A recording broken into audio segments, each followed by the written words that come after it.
આજની પેઢીને બાપુ આ ઉગે છે ને એ જ મોટી વાત છે. નકર અમને કોઈ સાંભળવા જ રાજી નથી. આ અત્યારના જે ભણેલા છે ને એ તો અમને એમ જ કે એકચ્યુઅલી આવું કઈ હોય જ નહીં, સાલા ખોટા ઉજાગરા કરે છે. પણ જીવ છે ને શિવમાંથી જુદો પડેલો ટુકડો છે. જીવને શિવને એક કરવા માટે જરૂર ભજનની પડે. પૈસાથી, બુદ્ધિથી, વિજ્ઞાનથી જીવ શિવ એક નો થાય. લખવું હોય તો લખી લેજો. તમને અને મને એક માણસનો અવતાર મળ્યો છે ને, કંઈક મોજ કરજો. મને તો એમ થાય કે જીવે એવું હવે આવ્યું છે, જો જીવતા આવડે તો. છોકરા કાજુ બદામની ઓગઠ કરે, બોલો આપણને પાર્લે નથી જડ્યું. સે જીવે એવું જો જીવતા આવડે તો. આ તો શેઠો નથી ને રોવે છે બધા. અમારી પાસે કઈ નથી, અમારી પાસે કઈ નહીં. મરો કઈ ન હોય. અરે શું જોવે ભલામણા? વાહન, મકાન, રૂપિયા, લોઢા હવામાં ઉડે, વગર દોડે વાતું થાય, હિલોળા કરે એવું છે ભલામણા. હા, આવી લાઈટો તો પૈણા લગ્ન કર્યા તેદી નથી પાડી. જો તો ખરા ભલામણા સમય આવ્યો. થીગડા ઉપર થીગડા આપણા ગઈઢા દઈ દઈને મરી ગયા. હારું જોડું પગમાં નથી જડ્યું. તો અત્યારે ફાટલા પહેરવાનું ચાલુ થયું. બોલો, ઓલા જીન્સમાં માથા વ્યા જાય એવડા એવડા ફાંકા હોય, એટલે આવા તમે પહેરતા જ તા. તો ખબર નથી કે આવો ટાણું આવશે ને હાસવીને રાખ્યા હોત તો એમ અત્યારે પહેર જ તમારી હારે. અરે આ દેહના પ્રદર્શન હોય શું? આપણી સંસ્કૃતિ ખતમ કરી નાખી ભલામણા. ખરેખર જિગ્નેશભાઈ ખૂબ ખૂબ મોજ કરાવી. અને હું તો આવ્યો ને તારનો એ વિચાર કરતો હતો કે આ ઈ મલકનો કલાકાર, ઈ મલકમાં પ્રોગ્રામ અને ઈ મલકનો ઓડિયન્સ એને સાંભળે એટલે બહુ મોટી વાત કહેવાય. ખરેખર જોરદાર. એને એકવાર તાલીઓથી વધાવી લ્યો. તમે આ અમને સાંભળો છો, અમને લાખો રૂપિયા આપે છે, પણ અહીંયા મફત નથી લઈ જતા. આ મને નવીન લાગ્યું. અહીંયા આમને સાંભળે ને કે આમને દુનિયાના છેડે તો લાખો રૂપિયા દેતા હશે ને સાંભળતા હશે તો બરોબર છે. અહીં તમે અમને સાંભળો છો એ વાત નવીન લાગે. બાકી અહીંયા અમારા અમુક છે ને કે આ તો બધું લાઈવ હાલતું છે ને, એ અત્યારે અહીંયા આગળ જો આ જોતા હશે ને તો એમને આજ વાળું નહીં કર્યું હોય. એ એમ થતું કે આ ચા જઈને બેઠો છે એટલા બધા ભેગા કરીને. આ હો ઉંદર મારીને મીની બેઠી પાટી. આને હું સાંભળવું હોય? મારો ઇતિહાસ જ એવો છે. હું તમને પહેલા મારી ઓળખાણ કરાવી દઉં કે હું એક ખટારાનો ડ્રાઈવર હતો. જિગ્નેશભાઈ, મેં ખટારો ઝાંક્યો છે. ખટારાનો ડ્રાઈવર તો 19મી કોમ નો કહેવાય. એને પાણી પાઈક હોય. આખું હિન્દુસ્તાન રખડી આવ્યો છું અને ધોકા ફેરવા સિવાય આપણે સારું કામ કર્યું નથી. હા, ઝઘડાને મારવા સિવાય કર્યું જ નથી. કોઈ આપણે કોઈને સલામ કરીએ નથી ને પગે લાગ્યો નથી. હા, એ કારણ કે મારા મા બાપે મને જન્મ આપ્યો છે, એને પગે લાગવાનું હોય. ઠીક છે, વડીલને પગે લાગી, સાધુ સંતને પગે લાગવી એ જુદી બાબત છે. બાકી એવા કરોડપતિ કદાચ આમ મૂછ્યું વળ દેતા પગે લાગવાનું કહે ને તો એ વાત ખોટી પડે. નહીં, કોઈથી ઝૂક્યો નથી ક્યાંય, પણ નીતિએ નથી ઝૂક્યો એ ભેગું છે. ખટારાનો ડ્રાઈવર તો 19મી કોમ કહેવાય બાપુ. કોઈ પાણી ન પાય. તમે હેઠે બેઠા છો ને અમને ઉપર ચડાવ્યા છે, આ ખબર પડે છે આ ક્યાં શેડો કયો ઈડ્યો એ જ નથી સમજાતું. અને આ સમજવા માટે સદગુરુ જોવે. ગુરુ વિના બાપુ તમને આ ભાન જ ન થાય.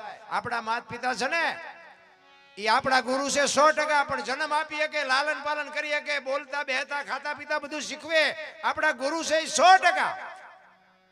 ઓળખાણ ન કરાવી શકે. ઓળખાણ માટે બાપુ કોઈ જ્ઞાની પુરુષની જરૂર પડે. કોણ છો, ક્યાંથી આવ્યા છો, ક્યાં છો ને ક્યાં જવાનું છે આની ખબર તો કોઈ જ્ઞાની પુરુષ જ બતાવીએ. કે બાકી કાંઈક ફડાઈ ગયા, ફૂટી ગયા, કંસ કૌરવ ને રાવણ જેવા હતા નહોતા થઈ ગયા. કાંઈ છે નહીં વાતમાં. મોટા હતા મહીપતિ, ગજબ હતા ગંભીર, સબળ જેના શરીર મહાણે. બાપુ માણસ જન્મે ને 2-2.5 કિલોનો હોય, 60-80 100 વર્ષ જીવે ને કાળા ધોળા કરીને મરી જાય ને શમશાનમાં લઈને હળગાવી નાખો અને રખ્યા ભેળી કરીને ચોખ્ખો એટલે 2-2.5 કિલો થાય. વાતમાં કાંઈ છે નહીં. પણ હારો દીકરો થઈ જાય, હારો બાપ થઈ જાય, હારી માં બની જાય, હારી દીકરી બની જાય. જિંદગીમાં મારા નાથને નોંધ કરવી પડે ભલા મને. ખરેખર આવા ભગીરથ કાર્યમાં આવા આજની યુવાન પેઢી બાપુ છે ને એ ખરેખર ધન્યવાદને પાત્ર છે. મોટી ઉંમરના પછી હવે શું કરે એ તો આમાં મથે જ. પણ જુવાનિયાને જ્યારે બાપુ આવા ધર્મ કાર્યને જ્યારે અનુભવ થાય છે ત્યારે મને આપણને એમ થાય કે હજી સંસ્કૃતિ કંઈક બચીશ. અને હવે વધ્યું છે આ ભજન એક જ, કાંઈ નથી વધ્યું. ટીવીમાં જોયા જેવું નથી, પેપરમાં જોયા જેવું નથી. બાકી હતી ત્યાં મોબાઈલ આવ્યા. તમે જોવો તો મોબાઈલે જે દી ઉઠાડ્યો છે અને હજી 10 વર્ષ પછી છોકરો એમ નથી કહેવાનો કે મારા બાપા એક બાપુ કહેતા હતા કે 10 વર્ષ પછી કે કોઈ ગામ એવું નહીં હોય કે 10 ગાંડા ન હોય. મેં બાપુ 10 વર્ષ પછી નહીં શરૂ થઈ ગયું તમને ખબર નથી. હા બબે તતડ તો થઈ ગયા હોત. મોબાઈલ નો વાપરતા એવું તો ન કહેવાય પણ માપે માપે વાપરજો. મોબાઈલ બહુ સારી વસ્તુ નથી અને ખોટા તો હતા જ. એમાં પાછા મોબાઈલ આવ્યો આપણે હલો ચા છો કે મુંબઈ છું વંડી આડા ઉભા હોય બોલો. અરે શું ભલા માણા દી ઉઠાડ્યો છે. એના માટે બાપુ માણસ બનવા માટે સદગુરુની જરૂર પડે. એમ નામ કોઈ શક્ય જ નથી. એટલા માટે જો હું તમને કહું કે હું કલાકાર છું ને, કલાકાર જો કે હું શું જ નહીં, મને તો બનાવ્યો છે. હું કલાકાર નથી પણ મને થોડું ઘણું આવડે છે ને એ મારે હું ભજન જ આવડે છે. અને બીજી વાત એ કહું ક્યાંય તમારી ડિસ્ટ્રિક્ટ આ બધી છે ને સાબરકાંઠા બનાસકાંઠા ઉત્તર ગુજરાત ને બધું, એમાં ભજન બાપુ કોઈ સારા કલાકારના ભજન નથી હાલતા, આપણા ભજન હાલે. હા મને તમારા આ ઇલાકાએ જે બાપુ મને સ્ટેજ પહોંચાડ્યો છે ને એ ખરેખર દિલથી આભાર માનું છું. ખરેખર બધા સાંભળે છે, મને પ્રેમથી સાંભળે છે. મને ઘણા બધાએ કીધું તમારા વિડીયા અમે જોઈએ છીએ, તમારા વિડીયા અમે જોઈએ છીએ. વિડીયા જોઈએ કંઈ નહીં વળે, એમાં હું બોલ્યો એ કરજો. હા જોઈએ કંઈ ન વળે, એમાં હું જે કંઈ બોલ્યો છું ને એવું કંઈક કરજો. વ્યસનથી થોડાક આઘા રહેજો, મા બાપની સેવા કરજો. હું કોઈ નથી કહેતો કથા એવું બેહાડો ને માંડવા નાખો ને પ્રતિષ્ઠા કરો ને મંદિર બનાવો ને એવું હું કોઈ કહેતો જ નથી. કોઈ બસ મા બાપને સાચો 2 ટાઈમ મા બાપને બાપુ સારો રોટલો દો, જિંદગીમાં કોઈ મોળો દી નહીં ઉગે, એ આપણી ગેરંટી. હા ભલે હા જિગ્નેશ મા બાપને સાચો, વ્યસનથી થોડાક આઘા રહ્યો અને કુટુંબ પરિવારમાં એકતા રાખો બસ. બાકી કથા એવું તો તમે જોવો ને તો ગામો ગામ ચાલુ છે. અમારે તો તારીખો ઉપર તારીખો આવે છે, અમારે પ્રોગ્રામ કરવો, અમારે પ્રોગ્રામ કરવો. હવે આ પ્રોગ્રામ બાપુ જો આપણા મગજમાં ઉતરે નહીં અને આપણા ઘર સુધી જો રામકથા પોગે નહીં તો આ કથાનો મતલબ શું? કથા સાંભળ્યા પછી રામને ને દશરથ મહારાજને કેટલો બાપ દીકરાનો નાતો હતો એ આપણે નાતો છે. દેરાણી જેઠાણીનો યા નાતો હતો એવો નાતો આપણે છે. આ ન હોય તો કથાનો કોઈ મતલબ નથી. રામ એટલે મહાપુરુષો એટલા માટે બાપુ મહાપુરુષો કહે છે કે સદગુરુની શાન સિવાય તમને મને આ ઘડ પડે જ નહીં. એટલે સતારે એક વાણીમાં કહે છે કે મોમેડિયન બાપુ જો તમે ઊંચા નીચાની બધી વાર્તાઓ કરી છે પણ બાપુ આ એક મોમેડિયન સતાર એ વાણીમાં કહે છે ને જો બાપુ આમાં તો ગુરુમુખી છે ને એને મારી વાણીમાં મજા આવશે, નકર પાછું બધું સમજાય છે નહીં. હા કારણ કે પછી એમ થાય કે આ શું ગાયું શું 84 લાખ યોની છે. મહાપુરુષો કહે છે 84 લાખ યોનીમાં કીડીથી માંડી અને હાથી સુધી મારો નાથ બધાયના પેટ ભરે છે. પણ પૈસાની માયાની જો કોઈને ભૂખ હોય ને તો માણાને એકને જ, કોઈ જનાવરને કાંઈ જોતું નથી. અને કોઈ જીવ ભૂખ્યો રહેતો હોય તો મને કહો, માણાનું ભરાતું હોય તો મને કહો. આ વિચારવા જેવી વાત છે. પાછા વાતો બધા કરે છે હારે ક્યાં લઈ જવું, હારે ક્યાં, પણ હારે નથી લઈ જવું તો કોઈક માગણને રોટલો જ દો. માગણ આવે કે આગળ જા આગળ જા, આગળ ઠેઠ સુધી તારા જેવા છે, ક્યાં જાય ખબર જ નથી. ભલા મને આંગણે બધાઓ પરબડી પંખી પાણી પી જાય, કોકદી આવે હંસલો દીદી પરબડી પવિત્ર થાય. અખિલ બ્રહ્માંડ નો માલિક જેથી ઝૂંપડી આવશે ને, કર્મની ગતિ હજી કોઈ સમજી જ નથી ગયું. કર્મે લખ્યા કિરદાર કોઈ દી છઠ્ઠી ના ચૂકે નહીં. પછી હુનર કરો હજારી આખરે આડા ફરે. કર્મ શું છે એ મને હજી ખબર નથી. તમે વિચાર કરજો, આપણે રામને અગરબત્તી કરી 14 વર્ષ વનમાં, રામને વનમાં જવું પડ્યું તો રામ ની કર્મની ગતિ શું હશે? સીતાજી મિથિલા નરેશની દીકરી બાપના ઘરે બાપુ એક દી દુઃખનો નહોતો ઉગ્યો અને અયોધ્યાના મહારાણી બન્યા પછી આ દુનિયા છોડીને ગયા ત્યાં સુધી બાપુ એક દી સુખનો ન ઉગ્યો. એ દીકરીને શું કર્મની ગતિ છે? દ્રૌપદીના ચીર લૂંટાતા હતા, કોણ નહોતું? કાળના જડબા ઝાલીને ઉભા રાખે એવા પાંડવો હતા. દ્રૌપદીને આ ચીર લૂંટાણા, તેથી કોને નથી ખબર એ દીકરીનો શું ગુનો હતો? અખિલ બ્રહ્માંડના માલિક કૃષ્ણ પરમાત્મા વિચાર કરજો, એને ખબર ન હોય કે અહીં બેસ તો ભીલ મને બાણ મારશે, એને ખબર ન હોય. ભીલના બાણથી મારા નાથને વિંધાવવું પડ્યું હતું, એનું શું કર્મ હશે? બધા કર્મની વાતો કરે, ભક્તિ કરે એવડે દુખી છે, દુનિયાના રોલ કરે એ સુખી છે. શું શું સમજવું? હે કરમ હારા કરો, હારા એટલે હારા હાટું મથી છે, પણ પરસેવો વળી જાય. અને આ તમે જોવો તો રોલ કરે એવડે હિલોરા કરે લ્યો. એટલે આપણે રોલ કરવા એવું નથી કહેતો હું, કારણ કે મેં બહુ કર્યા. અને આ તો મેળ આવી ગયો તો નકર અત્યારે ઉપર બી આવી જાવ ને કામ હાલપા હોત. હા બાપુ, સમય આવે ને જેને વળતા ન આવડે એને માણસ ન કહેવાય. સમય આવે ને વળી જવાય. આપણું ઘરમાં હોય 100% ચા સુધી હાલે, એકલા હોય ત્યાં સુધી. પછી લગ્ન કરો ને, બૈરું આવે ને એટલે પાર્ટનર છે 50% જ હાલે. અને પછી હોય 100% જો હાંકવાની ઈચ્છા હોય ને તો સમજી લેજો કે એક્સિડન્ટ થવાનો થવાનો ને થવાનો. હા, એ 50%નો ભાગીદાર છે, એમાં એનું હાલવા જ દેવું પડે. એક જ દીકરો થાય પછી 33% જ હાલે, બીજો થાય એટલે 25% જ હાલે. ટકા ઘટાડો તો અકસ્માત જ ન થાય. આ 4 પેટીઓ થાય ચાવીઓના જોડા ભરાવી ભરાવી નકડો તો અકસ્માત જ થવાના. શું નડતું હોય છે, શું નડતું હોય છે, દાણા જોરાઈ નાખો લ્યો, શું નડે છે? કોઈ કાંઈ ન ગોતી દે.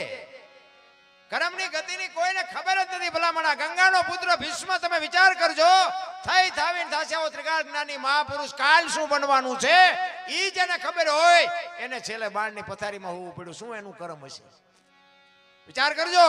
અખિલ બ્રહ્માંડના માલિક કૃષ્ણ પરમાત્માની જે પ્રતિજ્ઞા તોડાવી શકે ઈ બાપુ ભીષ્મ હોય કેવો? તો એ દીકરો એવો હોય તો બાપુ એને જન્મ આપવા વાળી માં કેવી હોય, જનેતા કેવી હોય? વિચાર કરજો. હું તો એટલા માટે જ કહું છું કે હારા સંતાનની જરૂર છે, અને હારા સંતાન માટે હારી જનેતાની જરૂર છે. હારી મા વગર બાપુ હારા દીકરા કોઈ દી ન થાય. ધરાવીને ધાનનો નીપજે, કુડવીને માળુનો હોય, જેહળ જખરા નીપજે, જેની જનેતા હોથલ હોય. હારી મા વગર બાપુ હારા દીકરા કોઈ દી ન થાય.